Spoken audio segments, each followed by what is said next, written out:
Hey, what's going on, traders? Okay, let's talk through some major crypto catalysts that are coming up, and they're mainly going to be focused on Bitcoin. The reason is that, as Bitcoin fluctuates up and down, it tends to pull pretty much all the other cryptocurrencies up and down. So this news is mainly going to be focused on Bitcoin. So there is a lot of topics that we need to discuss, and I'm not going to be going into detail on all of these. I'm just going to be giving a brief summary of what it is, what it means. Is it bullish? Is it not bullish? Okay, so let's quickly touch on the first one. So the first one would be a Bitcoin ETF. And the crypto community has been wanting a Bitcoin ETF for many years, but the SEC continues to delay it. And they actually delayed it this past week, and they pushed out the decision for approval sometime in August. If we do get approval for a Bitcoin ETF, it's going to drive a lot more eyes to the asset class as a whole. It's going to bring more money flowing into it, and obviously if more money is being bought into it, then you can expect the price to move higher. If Bitcoin prices move higher, then pretty much all cryptos tend to move higher. Now, there's some advantages to having a Bitcoin ETF. So convenience. So this is primarily for those investors.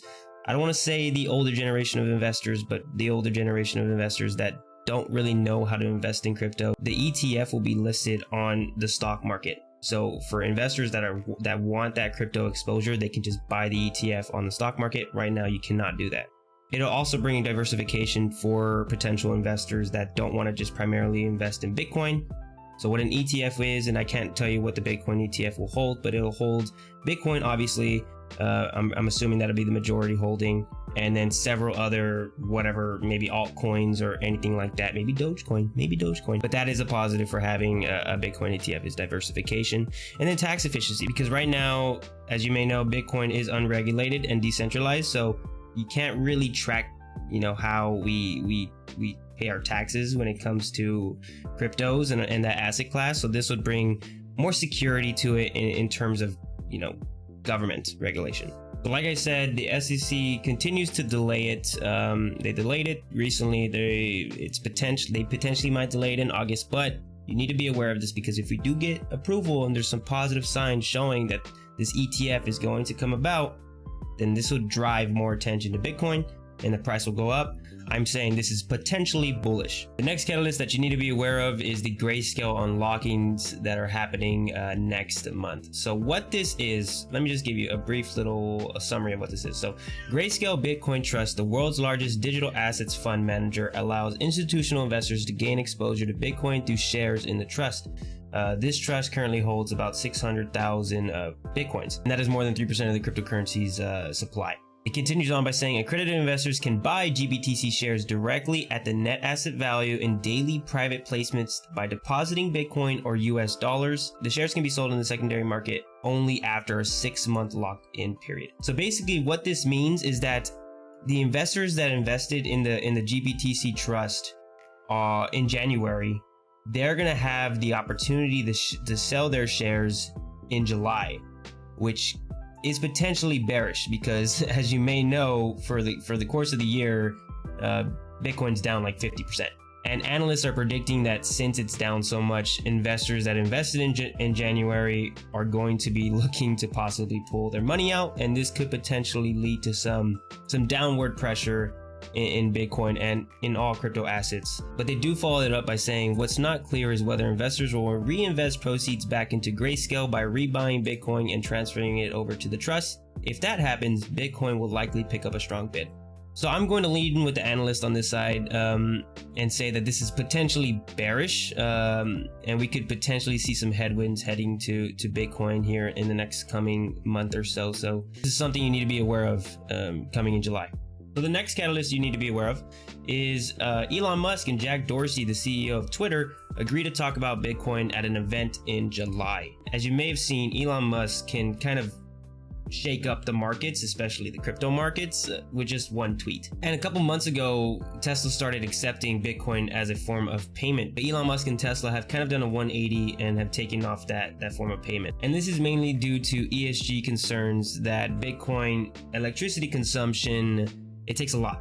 It takes a lot to mine Bitcoin. And Elon being the CEO of an electric vehicle company, you can kind of see where he has some worries about, being involved with this. And he wants to see the way that Bitcoin is being mined flow more to renewables rather than being non-renewables. So this is something that is exciting. It's taking place in July. I'm looking forward to it because I really want to see this debate happen. Elon, I wouldn't say he's a crypto bear, but he just has some concerns, and rightfully so. And Jack Dorsey, if you're not aware, Jack Dorsey is a Bitcoin bull, and he's pushing for the crypto to kind of take over the world. So I'm excited to hear this. This is something that you should be aware of too. Okay, so continuing on, the next one is, as you may be aware, China does not like Bitcoin. It's trying to pretty much outlaw it, and it's banning all miners from conducting business within China. As this news came out, and there's been a lot of news regarding Bitcoin coming out of China recently. As this news comes out more and more, the price of Bitcoin tends to sell off. Now, this is just something that's ongoing. It's pretty much been ongoing since the inception of Bitcoin, and it's safe to say that the People's Bank of China does not like the cryptocurrencies, and I believe it's because they're trying to make their digital yuan, I hope I'm saying that correctly, the main crypto asset within China. So they're pretty much trying to outlaw Bitcoin over there, and it's driving the price down. But a lot of Bitcoin bulls are saying that this is actually a positive sign for Bitcoin, and it's kind of moving away from, since the cryptocurrency is decentralized, having a lot of miners in one central location within China kind of takes away from it being a decentralized asset class. So having them being pushed out and going to different places of the world potentially is a good sign for Bitcoin, and a lot of Bitcoin bulls are saying that as well. So this is something you need to be aware of. It's constantly coming out. I wouldn't be surprised if there's more China Bitcoin news coming out in the next coming week. So just be aware that this is happening. On the other hand, El Salvador has actually made Bitcoin legal tender. So residents of El Salvador are able to use Bitcoin as a form of payment within their country. So this is all actually pretty awesome news. And they recently, I think this was yesterday, yesterday, they came out by saying adults in El Salvador to get $30 in Bitcoin as nation unveils details to make crypto legal tender. So they're basically paying people to create crypto wallets and start buying Bitcoin. They're paying people to do that. So this is actually really good news, and I feel like as more countries start to adopt Bitcoin as legal tender, the price of Bitcoin will skyrocket. So okay, so the next two are going to be based off technicals, and worry that's going out right now is that this is a pretty established head and shoulders pattern. And for those of you that don't know, a head and shoulders pattern is obviously it's a pattern that occurs on the chart, and it's a formation that kind of predicts where the price goes if the pattern completes itself. And let me just say right off the bat that a head and shoulders pattern is extremely not good. It's a bearish pattern that you don't want to have if you're investing in something. So let me describe what a head and shoulders pattern is. So this would be the left shoulder, the left peak of whatever asset class. We're looking at Bitcoin, obviously, but I'm just putting it in general terms. This up here is the head of Bitcoin, and this right here is the right shoulder of Bitcoin.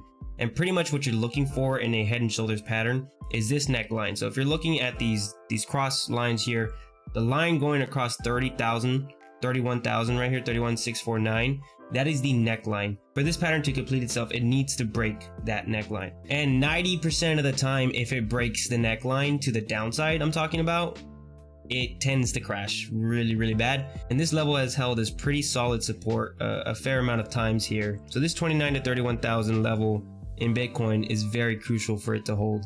If it doesn't hold, I've heard multiple analysts say that if it breaks this 29,000 level, it could potentially crash all the way down to 25, potentially even lower to 20,000, which was the highs back in November of 2020. I don't want that to happen. I'm preparing for it to happen. I'm saving up some cash if it does happen, because if it does, Bitcoin will be at a ginormous discount, and I would expect people to jump in and start buying it up as much as they can, because in my personal opinion, that would be relatively cheap. Hopefully this 30,000 level hold is support, and we don't have to worry about a drastic crash like that. But we are testing this level again, and you need to be aware of this if you're going to be trading or investing in any cryptocurrency, because like I said, if Bitcoin crashes, it's going to pull the whole crypto market down with it. So okay, so last and final catalyst that I want to call out is the Bitcoin long to short positions. So what we're looking at on this chart are the green and red lines. The green line showcases the longs, the people that are buying Bitcoin, and you can see that it's kind of remained at the same level. But what I want to call out is the shorts. So this red line down here. Yesterday at around 4 p.m., it just started going straight up, which basically means that people are betting that Bitcoin's going to go down. I'm buying into this. This is a little bit worrisome. It's a little bit of a gamble. I'm buying into this because if the shorts do get liquidated out of their positions and have to buy back Bitcoin, then the price of Bitcoin could shoot up 20-30%. And I want to be along for the ride if that does happen. So this is the last catalyst that I wanted to call out. All right, so that is the end of the video. A lot of things coming up for Bitcoin that you need to be aware of. There's a lot of news that is occurring within this asset class, and it's exciting and somewhat worrisome. So it's a little bit on the fence. I'm a little bit on the fence. I'm hoping that Bitcoin holds this 30,000 level when we're able to rebound back to the upside. But I think right now in the current environment, it's really hard to tell what's going to happen with Bitcoin. But I am buying right now. I actually bought some last night, and I want to continue to buy some going forward, but I'm holding off just in case the worst happens, and I want to have a little bit of cash left over to buy if the worst does happen. Hopefully it doesn't though. But that is the end of this video. If you want current updates on trades and investments that I'm doing personally, head over to my Instagram and my Twitter. I'm always on there. I'm always posting on there. And if you go to my Instagram, ask to be on my close friends story list. I'll add you on there, and I always post like 5 to 6 times a day on my trades and investments, so you can get more of a up-to-date status on what I'm doing. Also, I will be live trading starting in August. If you want to be there while I'm live trading, head over to my Twitch channel. This is where I'll be streaming. As always, if the video was helpful, leave a like. It helps out a whole bunch. Subscribe to the channel, and I'll catch you on the next one.